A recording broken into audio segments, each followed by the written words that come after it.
Chicago is an American rock band formed in 1967 in Chicago, Illinois. The self-described rock and roll band with horns began as a politically charged, sometimes experimental, rock band and later moved to a predominantly softer sound, generating several hit ballads. The group had a steady stream of hits throughout the 1970s and 1980s. Since at least 2008, Billboard has shown Chicago to be the greatest of all-time American band in singles chart success, and since 2015, the greatest of all-time American band in album chart success as well. Chicago is one of the longest-running and most successful rock groups, and one of the world's best-selling groups of all time, having sold more than 100 million records.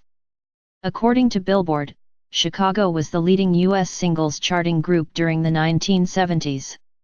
They have sold over 40 million units in the U.S., with 23 gold, 18 platinum, and 8 multi-platinum albums.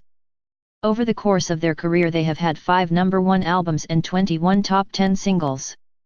They were inducted into the Rock and Roll Hall of Fame on April 8, 2016 at Barclays Center in Brooklyn, New York. Group history: Chicago Transit Authority and early success. The original band membership consisted of saxophonist Walter Parazater, guitarist Terry Kath, drummer Danny Serafin, trombonist James Pankow, trumpet player Lee Lonane, and keyboardist-singer Robert Lamb. Parazater, Kath, Serafin, Pankow, and Lonane met in 1967 while students at DePaul University. Lamb was recruited from Roosevelt University. The group of 6 called themselves The Big Thing, and continued playing top 40 hits. Realizing the need for both a tenor to complement baritones Lamb and Kath, and a bass player because Lamb's use of organ bass pedals did not provide adequate bass sound, they added local tenor and bassist Peter Cetera. While gaining some success as a cover band, the group began working on original songs. In June 1968, at manager James William Guercio's request, The Big Thing moved to Los Angeles, California, and signed with Columbia Records. The band changed its name to Chicago Transit Authority. It was while performing on a regular basis at the Whiskey A Go Go nightclub in West Hollywood that the band got exposure to more famous musical artists of the time. Subsequently, they were the opening act for Janis Joplin and Jimi Hendrix. As related to William James Ruleman by Walt Parazater, Jimi Hendrix once told Parazater, "Geez, your horn players are like one set of lungs and your guitar player is better than me."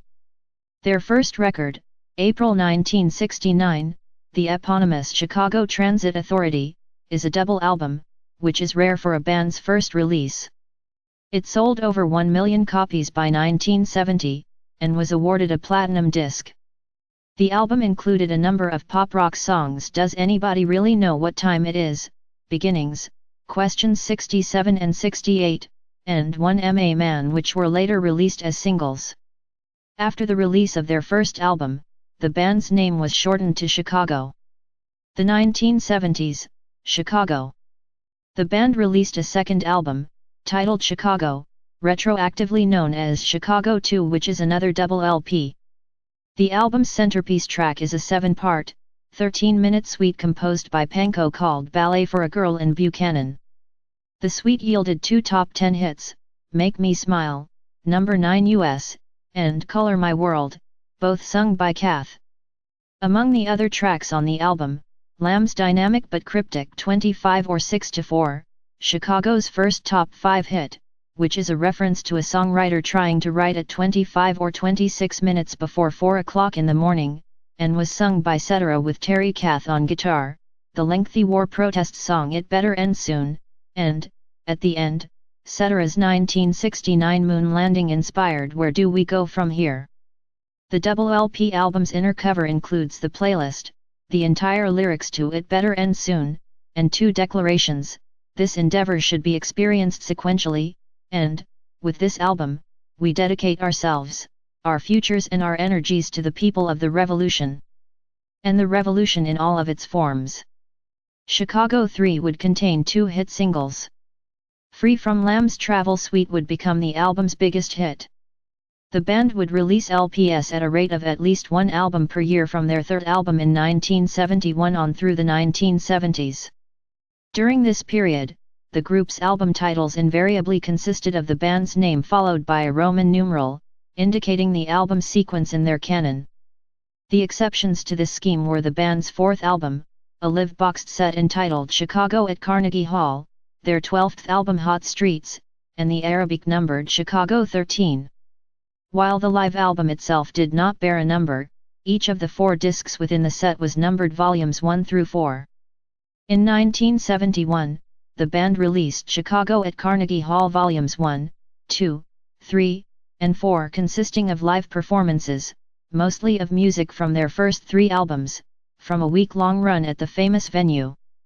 The packaging of the album also contained some rather strident political messaging about how we youth can change the system, including massive wall posters and voter registration information.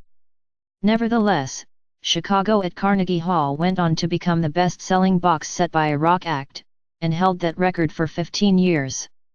The fact that none of the first 4 titles were issued on single LPs was due to the productive creativity of this period and the length of the jazz rock pieces. In 1972 the band released its first single disc release, Chicago 5, which reached number 1 on both the Billboard Pop and Jazz album charts. It features Saturday in the Park, which mixes everyday life and political yearning in a more subtle way. It peaked at number 3 on the Billboard Hot 100 in early 1972. Another Lamb-composed hit song therein was Dialogue, Part 1 and 2, which featured a musical debate between a political activist, sung by Kath, and a blasé college student, sung by Cetera. In 1973, Guercio produced and directed Electric Light and Blue, a film about an Arizona motorcycle policeman. The film stars Robert Blake and features Cetera, Kath, Lonane, and Parazaider in supporting roles. The group also appears prominently on the film's soundtrack. Other albums and singles followed in each of the succeeding years. 1973's Chicago 6 was the first of several albums to include Brazilian jazz percussionist Lauder de Oliveira and saw Cetera emerge as the main lead singer. Chicago 7 was the band's double-disc 1974 release. Their 1975 release, Chicago 8, featured the political allegory Harry Truman, number 13, Billboard Top 100 chart, and the nostalgic Panko-composed Old Days, number 5, Billboard Top 100 chart. That summer also saw a joint tour across America with the Beach Boys, with both acts performing separately, then coming together for a finale. 1970 SIX's Chicago 10 features Cetera's ballad If You Leave Me Now, which held the top spot in the US charts for 2 weeks and the UK charts for 3 weeks. It was the group's first number 1 single, and won Chicago their only Grammy Award to date, the 1976 Best Pop Vocal Performance by a Duo, Group, or Chorus, at the 19th Annual Grammy Awards held on February 19, 1977. The tune almost did not make the cut for the album. If You Leave Me Now was recorded at the very last minute. The success of the song, according William James Ruhlman, foreshadowed a later reliance on ballads. The group's 1977 release, Chicago 11, includes Cetera's ballad Baby, What a Big Surprise, a number 4 US hit which became the group's last top 10 hit of the decade. Death of Terry Kath and Transition. The year 1978 began with a split with Guercio. Then on January 23 of that same year, Kath died of an accidental, self-inflicted gunshot wound from a gun he thought was unloaded. After auditioning over 30 potential replacements for Kath, Chicago decided upon guitarist-singer-songwriter Donnie Dacus. While filming for the musical Hair, he joined the band in April 1978 just in time for the Hot Streets album. Its energetic lead-off single, Alive Again, brought Chicago back to the top 15. Panko wrote it originally as a love song but ultimately as recognition of Kath's guiding spirit shining down from above.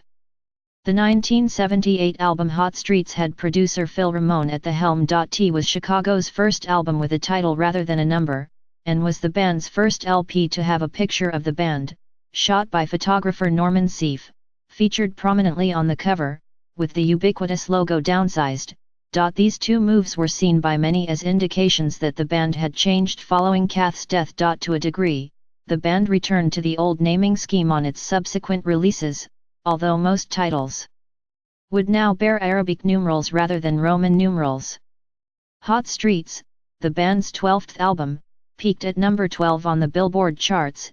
It was Chicago's first release since their debut to fail to make the top 10. The release also marked a move somewhat away from the jazz rock direction favored by Kath and towards more pop songs and ballads. Dacus stayed with the band through the 1979 album Chicago 13 and is also featured in a promotional video on the DVD included in the Rhino Records Chicago box set from 2003. Again produced by Ramone, it was the group's first studio album not to contain a top 40 hit. Dacus departed from the band shortly after the album's release. The 1980s, Changing Sound.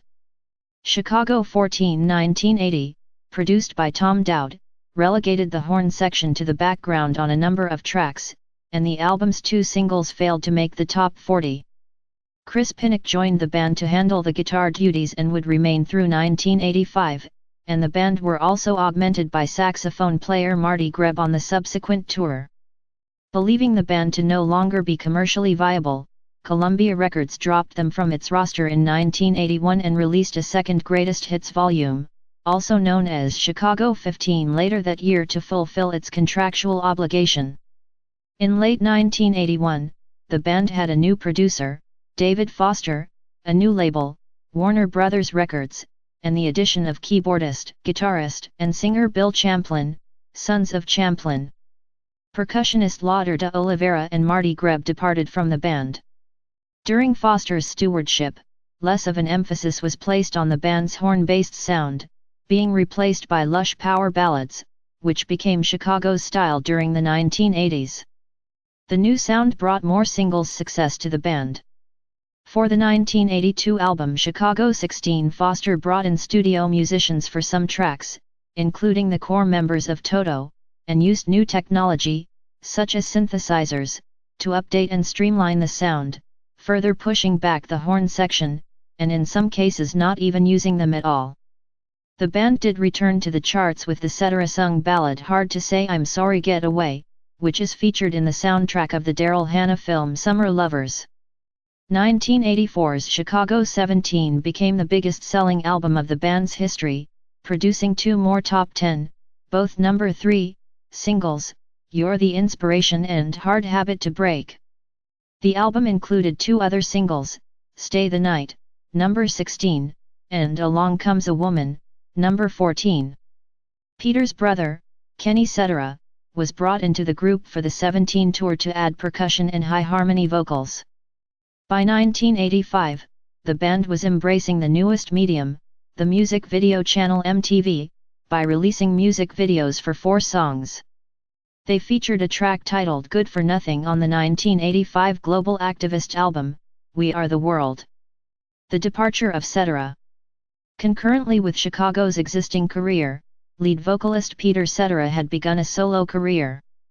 He proposed an arrangement with the band where they would take hiatuses after tours to let him focus on solo work, but the band declined. Cetera ultimately left Chicago in the summer of 1985. He soon topped the charts with Glory of Love, the theme song of the film The Karate Kid Part 2, and with The Next Time I Fall, a duet with Amy Grant. 2 more songs reached the top 10, a 1988 solo hit called One Good Woman, number 4 US, and a 1989 duet with Cher called After All, number 6 US. In 1992, Cetera released his 4th studio album, World Falling Down, which earned him 3 hits on the adult contemporary charts, including the single Restless Heart.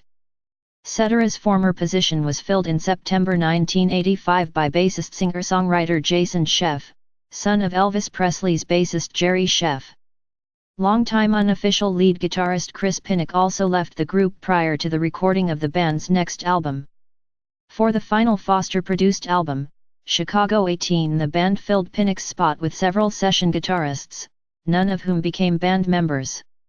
The album included the number 3 single Will You Still Love Me, and top 20 pop song If She Would Have Been Faithful, in addition to an updated version of 25 or 6/4 with a video that got airplay on MTV.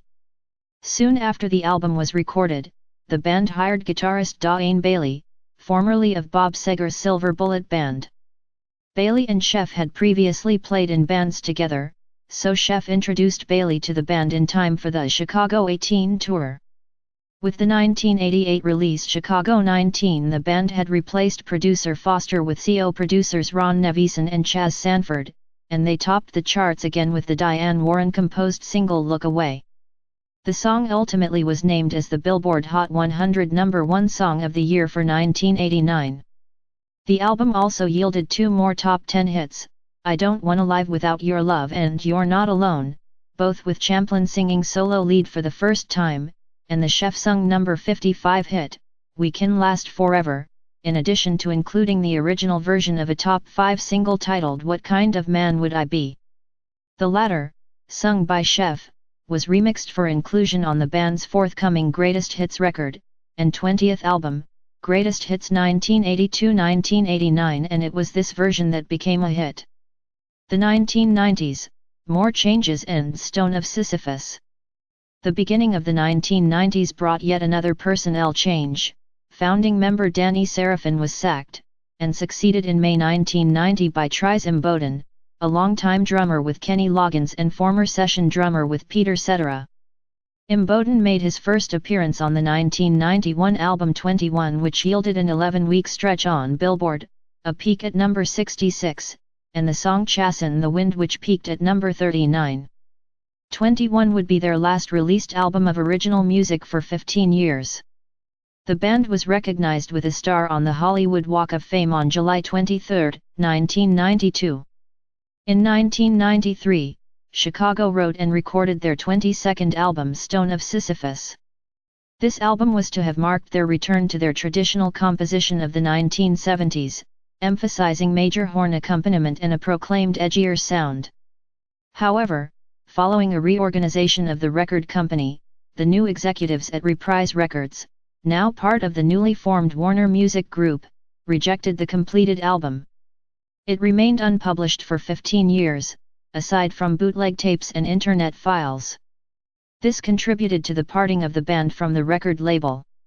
Fans were left in the dark by the failure of the label and of the band to issue any official press releases regarding the album's shelving and regarding the subsequent departure of guitarist Dawn Bailey in late 1994, leading to many years of debates and conjecture about the events surrounding the recordings. It was also suggested some years later that the band's management was negotiating with the label regarding a licensing of the extensive Chicago back catalog, and when those talks stalled, the label apparently retaliated by scrapping the project. The album eventually saw an expanded release on Rhino Records in June 2008 to favorable reviews from both fans and critics and made it to number 122 on the album charts. After finishing their 1994 tour, and after signing with the Warner Brothers Records imprint label Giant Records, they released their 1995 album Night and Day, Big Band, consisting of covers of songs originally recorded by Sarah Vaughan, Glenn Miller, and Duke Ellington. Session guitarist Bruce Gates handled the guitar work, and the album featured guest appearances by Paul Shaffer of David Letterman fame, and Aerosmith guitarist Joe Perry. In early 1995, Keith Howland was recruited as Chicago's new permanent guitarist. In 1998, Chicago released Chicago 25, the Christmas album, and a live album in 1999, Chicago 26. The 2000s. In 2000, the band licensed their entire recorded output to Rhino Records, after having recorded it at Columbia Records and Warner Brothers Records. In 2002, Rhino released a 2-disc compilation, The Very Best of Chicago, Only the Beginning, which spanned the band's career. The compilation made the top 40 and sold over 2 million copies in the US. Rhino also began releasing remastered versions of all of the band's Columbia-era albums. On March 21, 2006, their first all-new studio album since 21 arrived with Chicago 30. It also marked the first time the band's music was available as a digital download. The album peaked at number 41 in the US, spawning 2 minor adult contemporary hits, Feel and Love Will Come Back. Two songs from this album, Feel and Caroline, were performed live during Chicago's Fall 2005 tour. Chicago made multi-week appearances at the MGM Grand Las Vegas in March and May 2006. In July 2006, the band made a series of U.S. appearances with Huey Lewis and the News. On October 2, 2007, Rhino Records released the two-disc The Best of Chicago, 40th Anniversary Edition, Chicago 31, a new greatest hits compilation spanning their entire 40 years, similar to The Very Best of, Only the Beginning, released 4 years earlier. In 2008, Stone of Sisyphus, once known as the aborted Chicago 22, now listed officially as Chicago 32, was released with an expanded format. In 2009, Chicago again toured with Earth, Wind and Fire. Drew Hester joined the band in January 2009 to temporarily fill in for Anil Imboden, and continued with the band as a percussionist upon Imboden's return later in the year. In August 2009, Champlin was fired from the band. His new lineup counterpart became keyboardist Lou Pardini. 2010 to present. In 2010, Chicago toured with the Doobie Brothers. A performance in Chicago became a video for the HDNet cable channel that featured the Doobie Brothers joining Chicago for 2 encore tunes. The band also appeared on the Season 9 finale of American Idol. On July 24, 2011, the band performed at Red Rocks in Colorado, accompanied by the Colorado Symphony Orchestra. With Chicago 33, Oh Christmas 3, the band reteamed with producer Ramon. He had previously released the new tracks for the expanded Christmas re-release What's It Gonna Be, Santa, to record a new Christmas album. It was released in October 2011. In the meantime, Rhino released Chicago 34, Live in 75, a 2-disc set containing 2 hours of previously unreleased performances recorded June 24-26, 1975 at the Capitol Center in Largo, Maryland, featuring the original members of Chicago performing some of their greatest hits up to that point. In 2012, Chicago and the Doobie Brothers held another joint tour. That same year, Hester left the group to be succeeded, first by percussionist Daniel de los Reyes, then by Daniel's brother and former long-term Santana member, Wafri de Reyes Jr. In 2013, Robert Lamb, Lee Lonane, James Pankow, and Walter Parazader appeared in the HBO movie Clear History as the band Chicago. In late 2013, the band began releasing singles for a new album, starting with Something Common, I Know in August, America in September, Crazy Happy in December 2013, and Naked in the Garden of Allah in January 2014. The album, titled Chicago 36, Now, was released on July 4, 2014.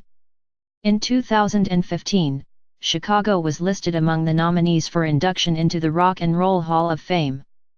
The original lineup was inducted at the 31st Annual Rock and Roll Hall of Fame induction ceremony on April 8, 2016, along with NWA, Deep Purple, Steve Miller, and Cheap Trick.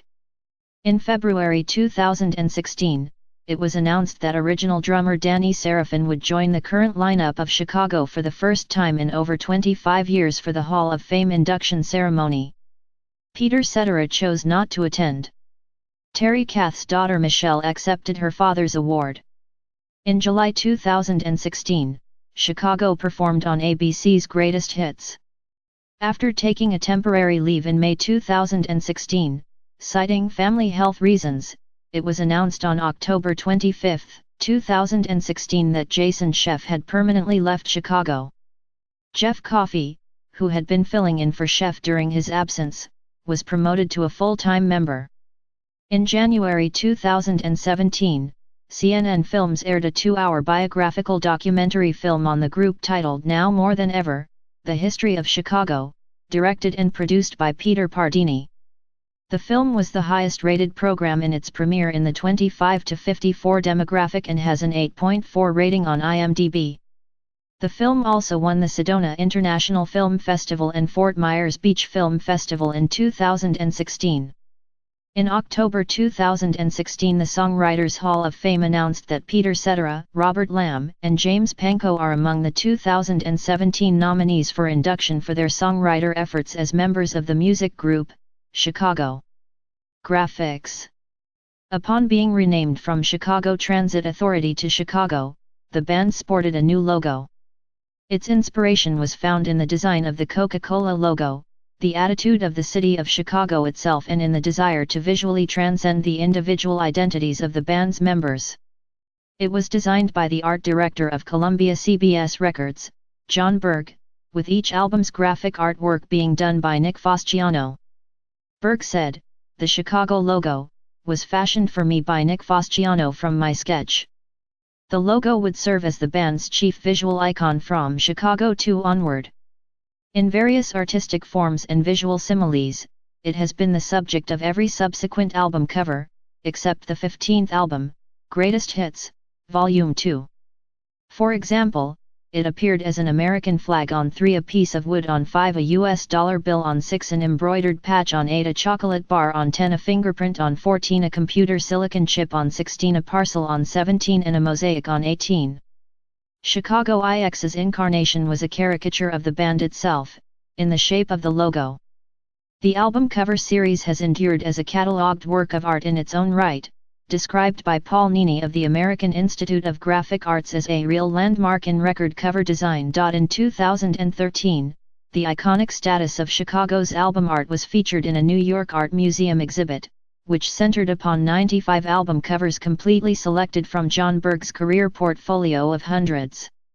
Having overseen the design of approximately 14 Chicago album covers across more than 20 years, Berg stated that this artistic success resulted from the combination of Chicago's unique situation and his position in the best possible job at the best possible time to have that job, at the center of the graphic universe. Berg won the 1976 Grammy Award for Best Album Package for Chicago 10, won 4 Grammy Awards he won in his lifetime.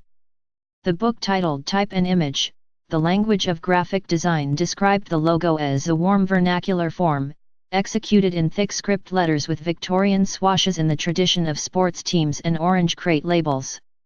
The book mentions the cultural and material background of the city of Chicago as inspiration for the logo, for example, describing the leather embossing of Chicago 7 as representative of the Great Fire and the Stockades.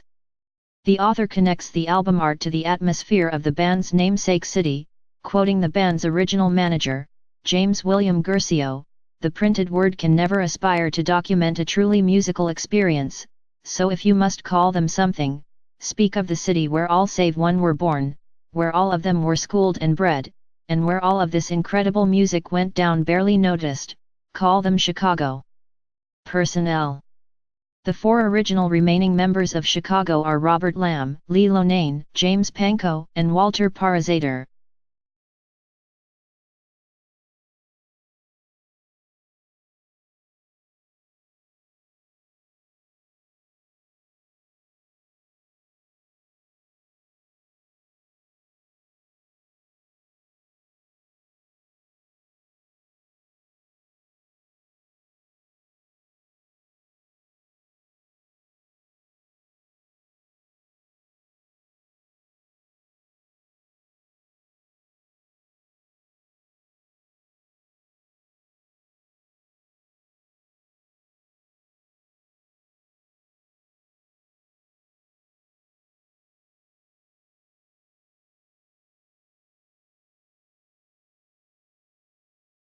Art, 13-minute suite composed by Pankow called Ballet for a Girl in Buchanan. The suite yielded 2 top 10 hits, Make Me Smile, number 9 US, and Color My World, both sung by Kath. Among the other tracks on the album, Lamb's dynamic but cryptic 25 or 6-4, Chicago's first top 5 hit, which is a reference to a songwriter trying to write at 25 or 26 minutes before 4 o'clock in the morning, and was sung by Cetera with Terry Kath on guitar, the lengthy war protest song It Better End Soon, and, at the end, Cetera's 1969 moon landing inspired Where Do We Go From Here? The double LP album's inner cover includes the playlist, the entire lyrics to It Better End Soon, and 2 declarations, this endeavor should be experienced sequentially, and, with this album's The Big Thing, and continued playing top 40 hits. Realizing the need for both a tenor to complement baritones Lamb and Kath, and a bass player because Lamb's use of organ bass pedals did not provide adequate bass sound, they added local tenor and bassist Peter Cetera. While gaining some success as a cover band, the group began working on original songs. In June 1968, at manager James William Guercio's request, The Big Thing moved to Los Angeles, California, and signed with Columbia Records. The band changed its name to Chicago Transit Authority. It was while performing on a regular basis at the Whiskey A Go Go nightclub in West Hollywood that the band got exposure to more famous musical artists of the time. Subsequently, they were the opening act for Janis Joplin and Jimi Hendrix. As related to William James Ruhlman by Walt Parazaider, Jimi Hendrix once told Parazaider, "Geez, your horn players are like one set of lungs and your guitar player is better than me." Their first record, April 1969, the eponymous Chicago Transit Authority, is a double album, which is rare for a band's first release. It sold over 1 million copies by 1970, and was awarded a platinum disc. The album included a number of pop-rock songs: Does Anybody Really Know What Time It Is?, Beginnings, Questions 67 and 68, and 1 Man, which were later released as singles. After the release of their first album, the band's name was shortened to Chicago. The 1970s, Chicago. The band released a second album, titled Chicago, retroactively known as Chicago 2, which is another double LP.